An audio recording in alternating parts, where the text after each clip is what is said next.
C'était hier, le 10e a été reporté, menace sur les leaders, les 7 premiers du classement se déplaçaient, sauf le Paris Saint-Germain qui recevait Bordeaux. 24 buts en 9 matchs, 404 depuis le début de la saison. Et un buteur est revenu, c'est Amara Simba. Intempéries, la pluie, le vent, le froid sur tous les stades. Bonsoir, et des intempéries qui ont notamment sévi sur le stade de Grimont.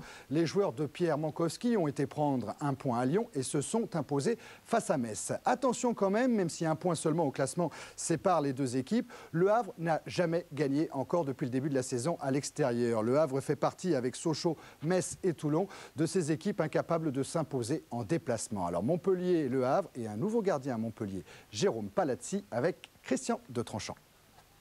Grande première ce soir sur la verte pelouse du stade de la Mosson avec en représentation dans le rôle du gardien de but montpelliérain Jérôme Palazzi. 23 ans, biterrois d'origine, à Montpellier depuis 1986. Il n'avait jusqu'à ce jour que joué 2 fois l'acteur en première division. Moteur, la première séquence sera Montpellier-Rennes avec Yaxex Diobert qui, après s'être débarrassé de Touvenel, adresse une balle sur le poteau de Fabien Pifto. Montpellier domine en se créant durant ce premier quart d'heure bon nombre d'occasions, comme celle-ci, signée Philippe Périlleux. 26e minute, séquence peur sur la ville. Serge Blanc tergiverse, ce qui fait le bonheur de Joël Thiéhy. Malheureusement pour ce dernier, la chance sera du côté du jeune premier Jérôme Palazzi. Le suspense court toujours. Kader Ferraoui à la lutte avec deux Havrais. Faute bien arbitrée, monsieur Jacques Poulain qui laisse l'avantage. Centre et reprise de la tête de Fabrice Divert qui dénoue l'énigme en offrant le premier but à ses partenaires. Montpellier mène 1-0.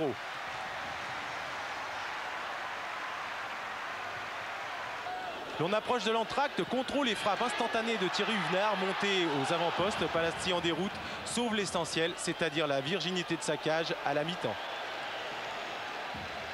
Montpellier continue son pressing et c'est au tour de Pifto de sentir le vent de la catastrophe. Tête de Touvenel, Mahut d'un ciseau de volée maintient l'intérêt du scénario. 69e minute, corner pour Montpellier, Bertrand Rezeau, tête d'Huvenard et reprise formidable de Philippe Périlleux pour le 2-0 montpelliérain. L'on en restera là, ce sera le score final. Le film était super du moins côté héroltais, par contre pour les Havrais, il faudra défendre différemment pour espérer empocher une première victoire à l'extérieur.